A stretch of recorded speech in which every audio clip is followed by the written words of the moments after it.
Assalamualaikum warahmatullahi wabarakatuh. Selamat siang, sahabat Bawaslu.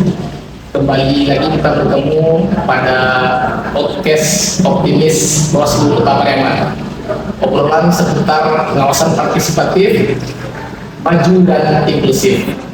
Nah, kali ini kita kedatangan tamu dari Komisi Informasi atau KI Provinsi Sumatera Barat. Tidak tanggung-tanggung, datang langsung Ketua KI Sumbar, Bapak Ilham Fadil. Sebelah kiri saya, selamat siang Pak. Pada kesempatan hari ini kita akan berbincang terkait pengelolaan keterbukaan informasi publik di Kota Pariaman, khususnya di Bawaslu Kota Pariaman. Nah, langsung saja mungkin Pak, ini sebelum memulai podcast ini saya sudah cari informasi terkait KI Sumbar, terkait Bapak gitu.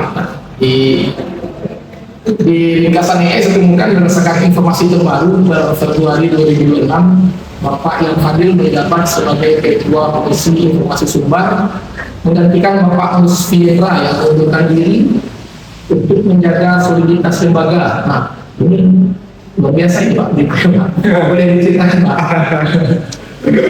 Langsung ya? Iya. Bisa jawab? Boleh Pak, silakan Pak. Baik, Assalamualaikum warahmatullahi wabarakatuh. Terima kasih Pak Rahman atas undangannya.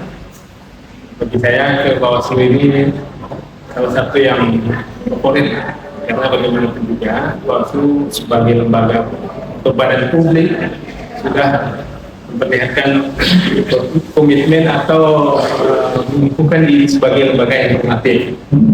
Nah, terkait pertanyaan pertama tadi, memang pergantian pimpinan di dengan Komisi Informasi itu memang sudah diatur sesuai dengan regulasi yang ada.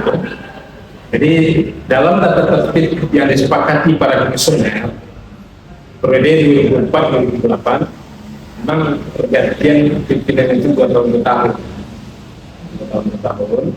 dan setelah 2 tahun melakukan pemilihan.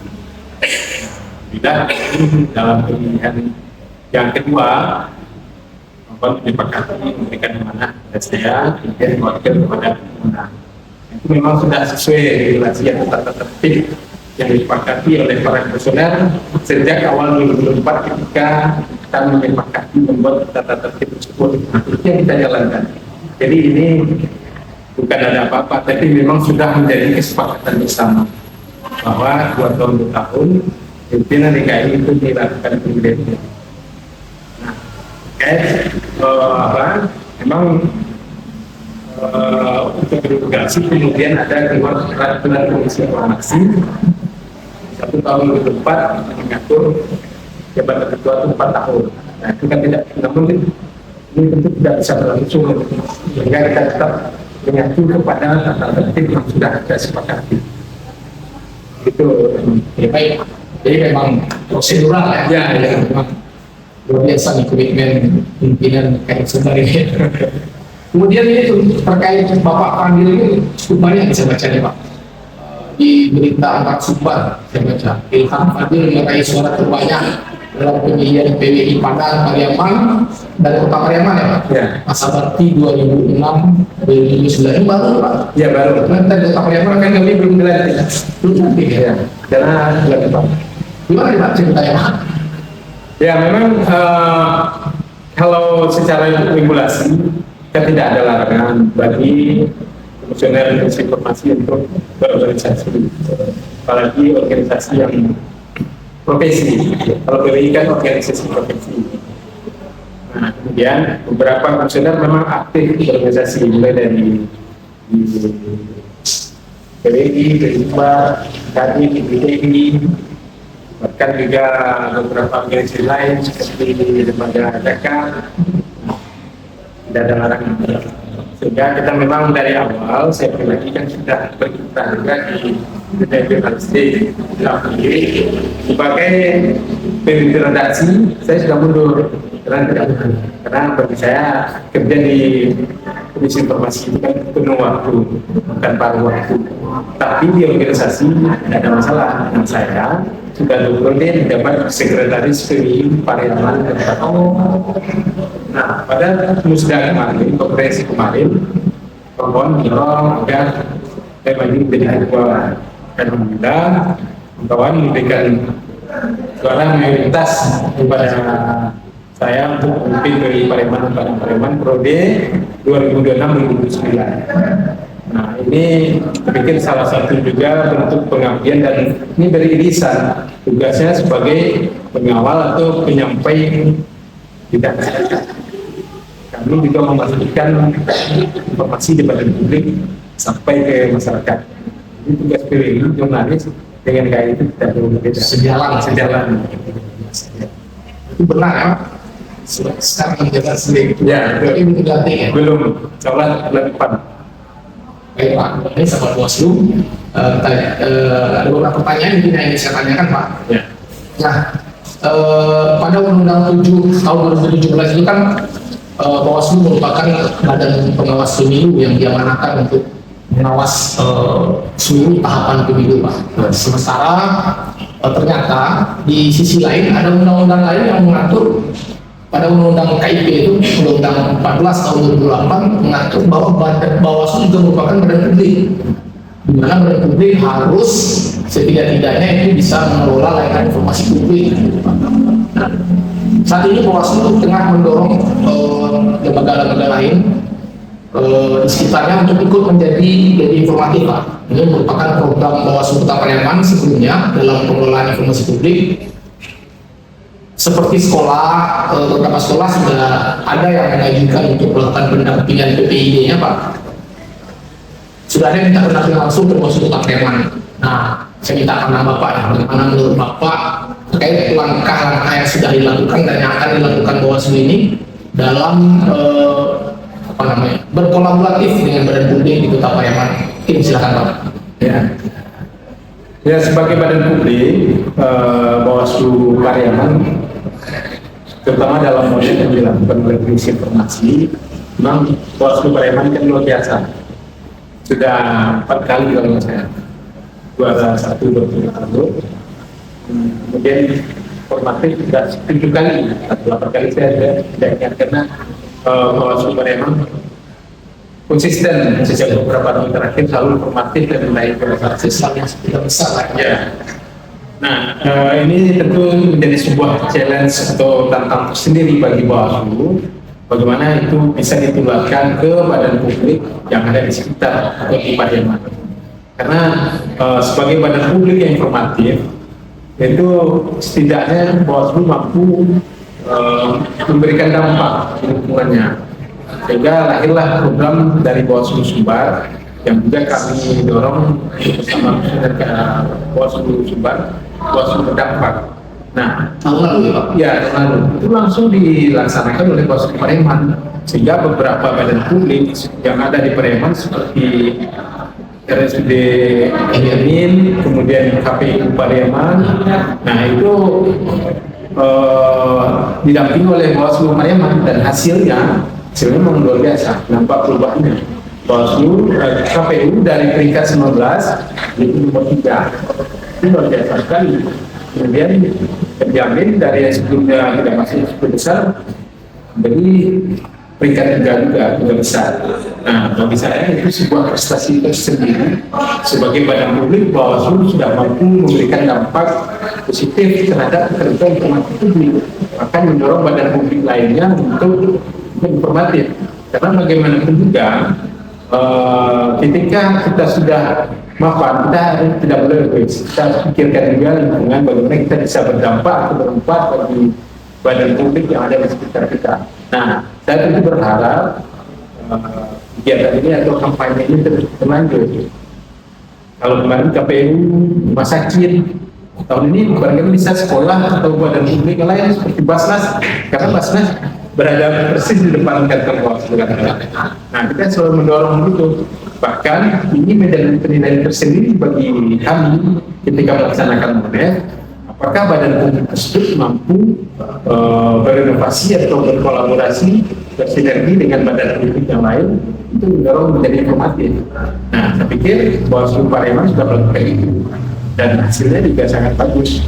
Terbukti beberapa badan publik yang didampingi oleh Bawaslu Pariaman mampu meraih hasil bagus di Pondok yang jelas, sedangkan dari sisi informasi.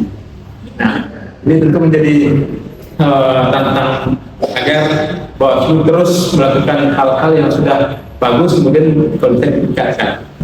Kemudian bagaimana sih cara Bawaslu sebaiknya Pak untuk memastikan bahwa informasi yang diberikan bukan hanya terbuka, tapi juga mudah dipahami oleh publik untuk Bapak?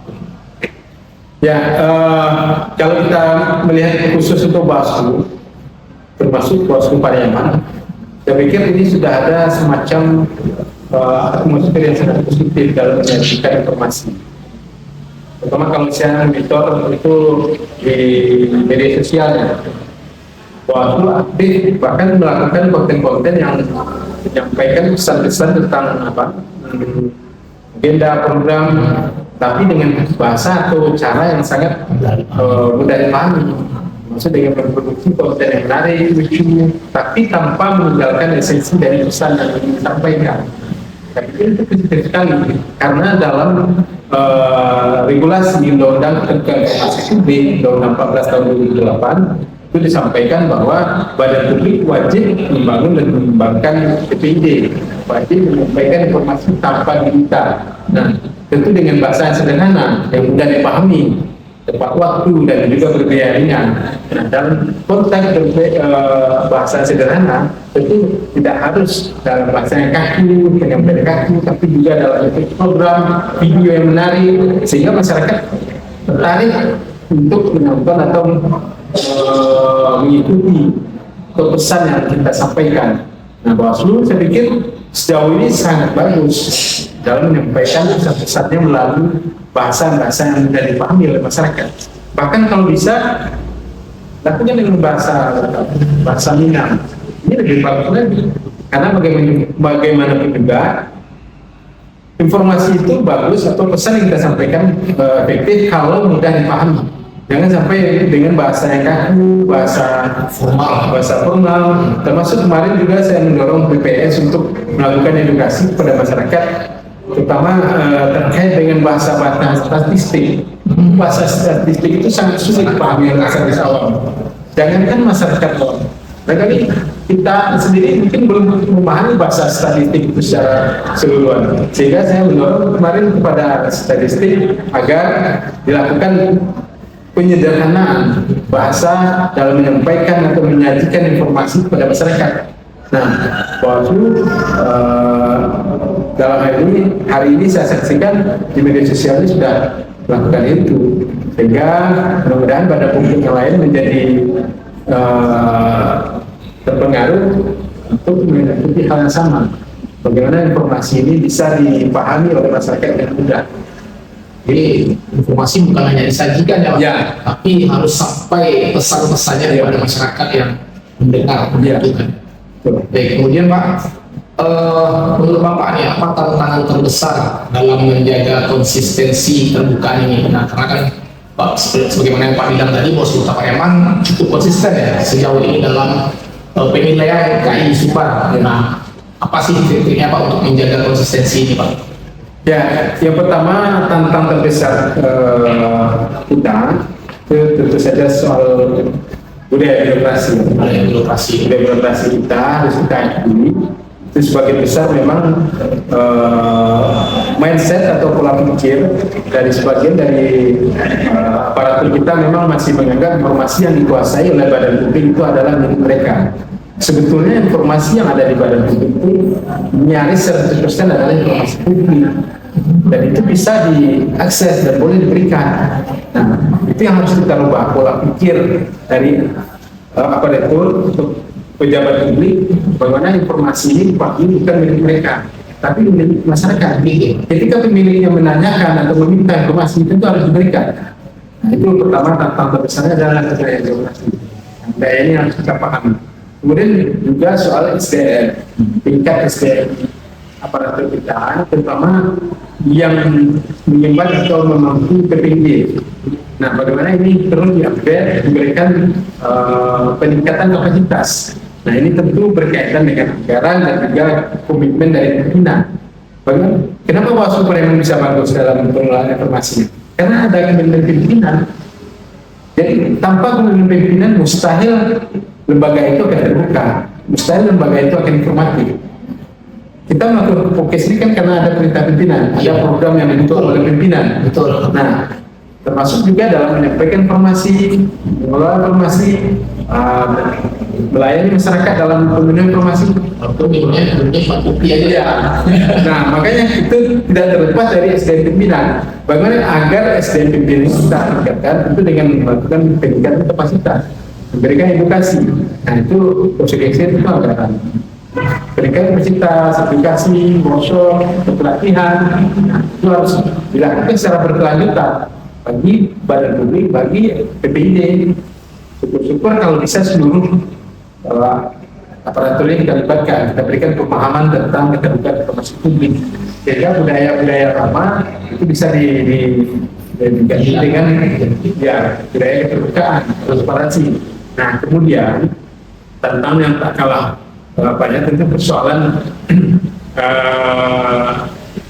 di masyarakat sendiri.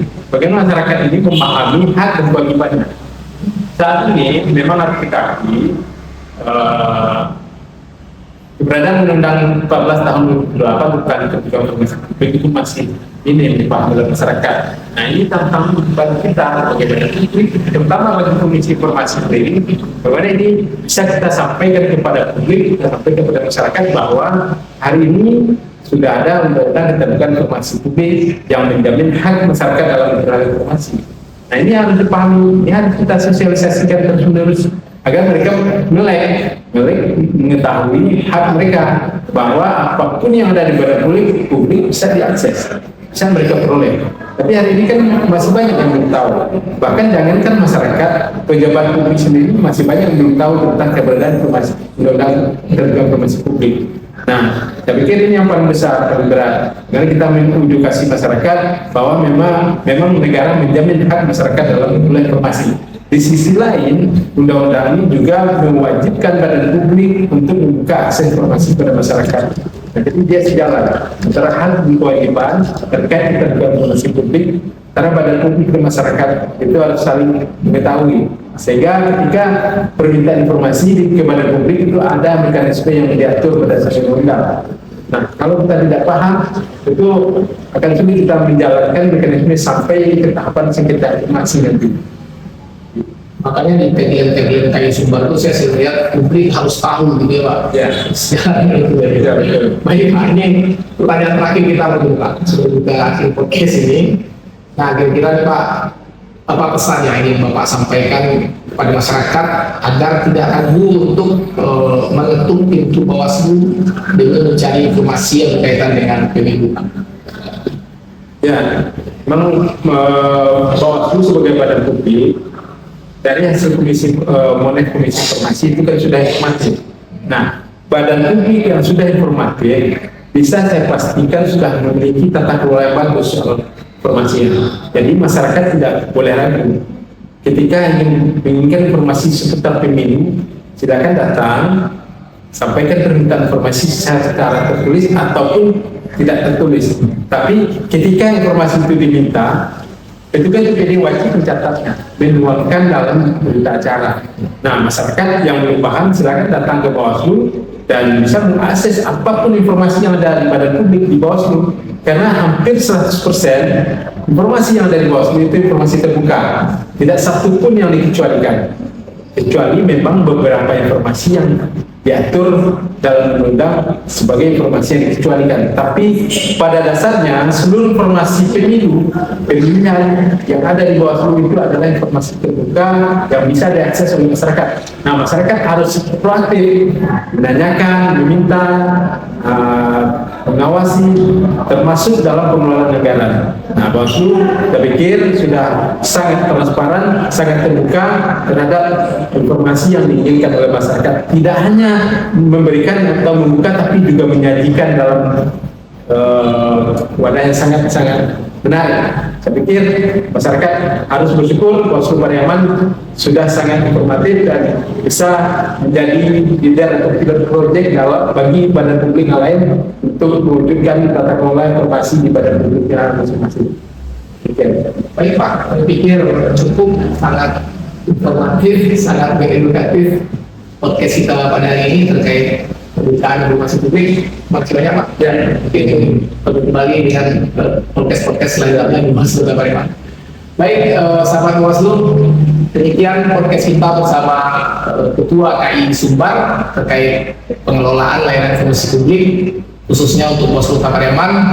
Dan kita bertemu kembali pada podcast optimis selanjutnya di Bawaslu Kota Palembang. Sampai jumpa.